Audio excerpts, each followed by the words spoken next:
Bonjour tout le monde.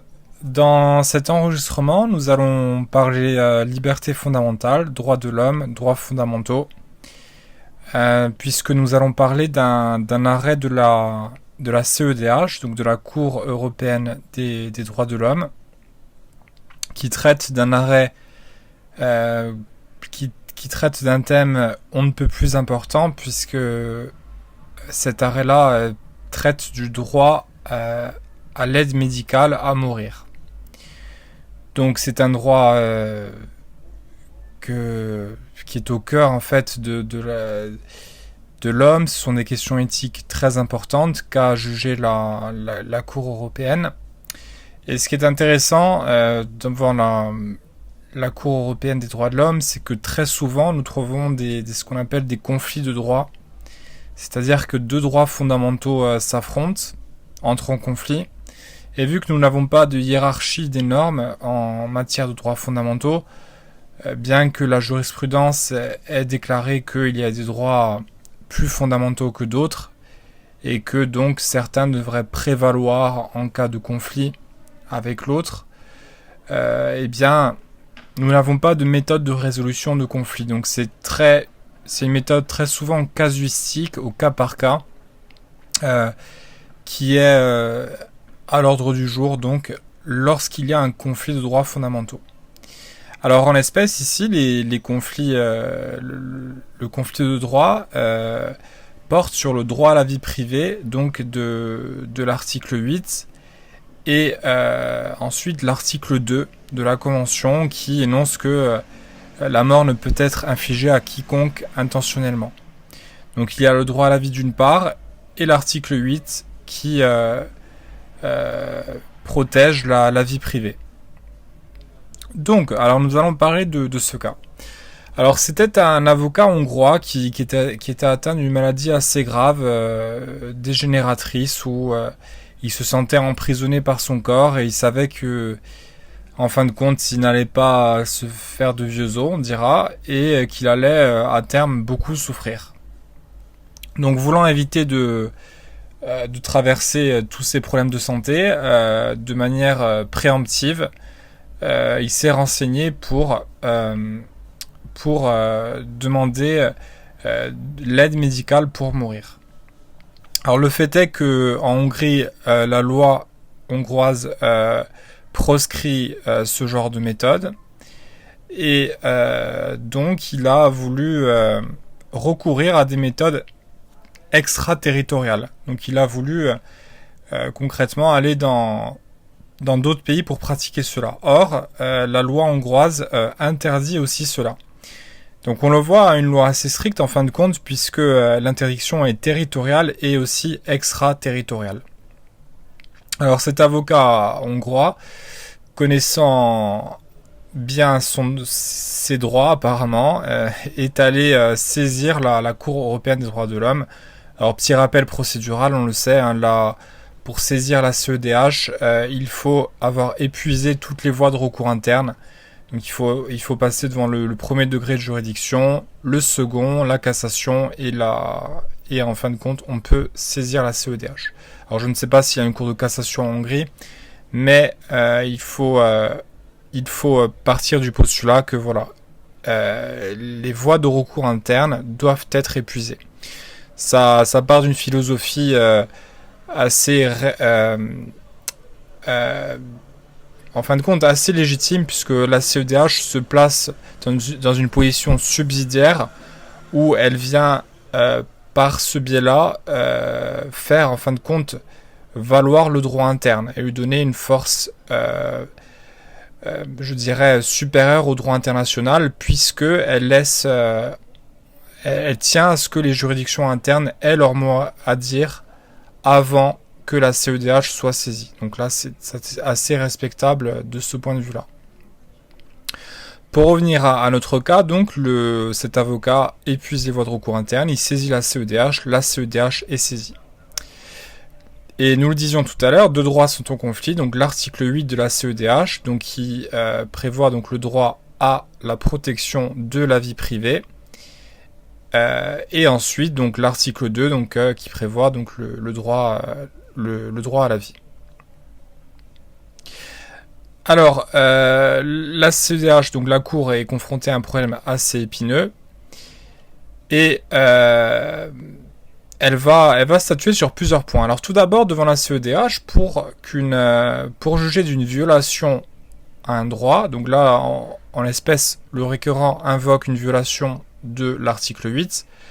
Lorsque la CEDH examine une violation, elle va étudier 3 points. Elle a un raisonnement en 3 parties. Le premier, donc, la CEDH nous dit que on ne peut pas venir violer l'article 8, on ne peut pas venir restreindre et apporter des restrictions importantes à l'article 8, sauf si, et là il y a 3 points, sauf si cela est prévu par la loi, la restriction poursuit un but légitime, et enfin est nécessaire et proportionnée au but poursuivi. Donc en l'espèce, c'est prévu par la loi hongroise le prévoit. La CEDH nous dit que le but ici en l'espèce est légitime, mais elle va se pencher davantage sur la proportionnalité. Alors, tout d'abord, la CEDH va nous dire que, avant d'étudier tous ces points-là, donc, elle va nous dire que les États membres jouissent en matière d'aide médicale donc au suicide d'une marge d'appréciation assez large. En fait, elle vient nous dire que vu qu'il n'y a pas de consensus parmi les États du Conseil de l'Europe, elle va laisser une marge d'appréciation donc assez large aux États membres. Elle ne s'immisce pas, donc c'est le principe encore de subsidiarité. Elle vient laisser en fait une libre appréciation aux États membres, puisque c'est une question assez éthique qui divise beaucoup, où il y a en fait beaucoup de risques. L'aide médicale au suicide donc est assez voilà, ça ne marche pas tout le temps, il y a beaucoup de risques. Donc elle ne vient pas imposer en fait aux États membres de prévoir cette aide médicale là. D'ailleurs, la CEDH donc rappelle dans son raisonnement que les États ont des obligations à la fois positives et négatives de respect des droits fondamentaux. Par obligation positive, il faut entendre que non seulement l'État ne doit pas s'immiscer et venir restreindre les droits fondamentaux prévus par la CEDH, mais il doit aussi prévoir des droits et mettre tout en œuvre pour que les droits de la CEDH soient respectés et que tout le monde puisse en jouir. Donc voilà pour ces points-là, mais la CEDH vient nous dire, au vu de tous ces éléments-là, que en fin de compte l'aide médicale donc à mourir est assez controversée, qu'il n'y a pas de consensus, qu'il y a des risques quant à la méthode, c'est-à-dire que voilà, ça peut mal se passer. Eh bien, elle vient nous dire en fait qu'il n'y a pas violation de l'article 8. D'ailleurs, elle vient nous préciser que, comme cela a été dit, les États ont des obligations positives, et elle nous dit que la CEDH nous dit que il n'est nullement établi que le requérant ne pourrait pas bénéficier de soins palliatifs adéquats, qui ne pourraient faire l'objet d'une sédation palliative, donc pour soulager la souffrance de fin de vie. Donc on le voit, quand bien même la Hongrie interdit de recourir à l'aide médicale à mourir, rien ne prouve que la Hongrie ne prévoit pas des soins palliatifs. Donc les soins palliatifs, c'est lorsqu'on vient alléger les souffrances de la personne, qu'on l'aide en fait indirectement à mourir. On met tout en place pour la sédater, pour que la mort se passe dans les meilleures conditions. Donc elle nous dit que il n'y a aucun manquement aux obligations positives de l'article 8.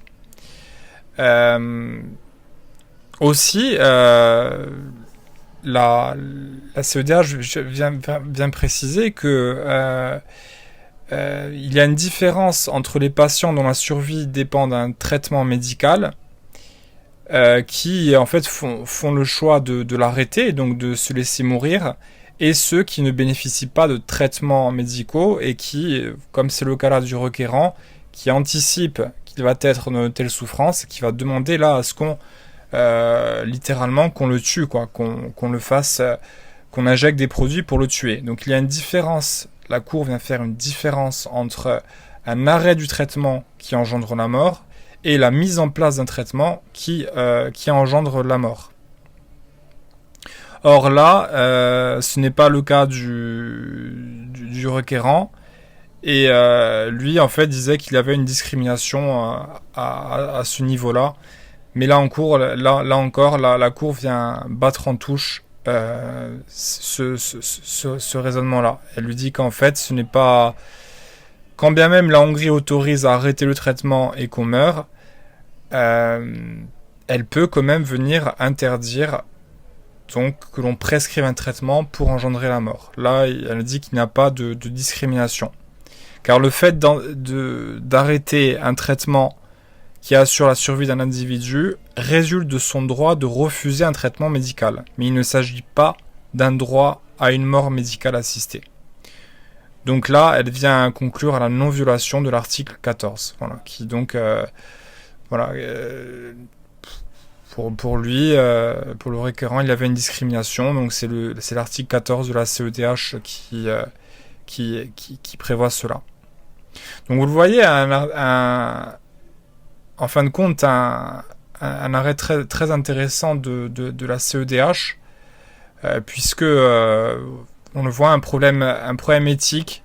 Le requérant ne voulait pas souffrir et la Hongrie prévoit une interdiction interne et extraterritoriale.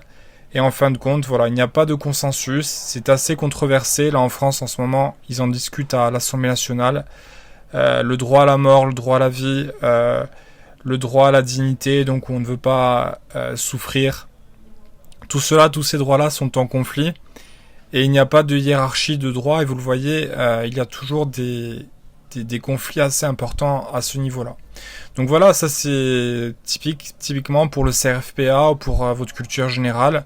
C'est quand même bien de voir ce genre d'arrêt-là où on voit donc des conflits entre de droits fondamentaux.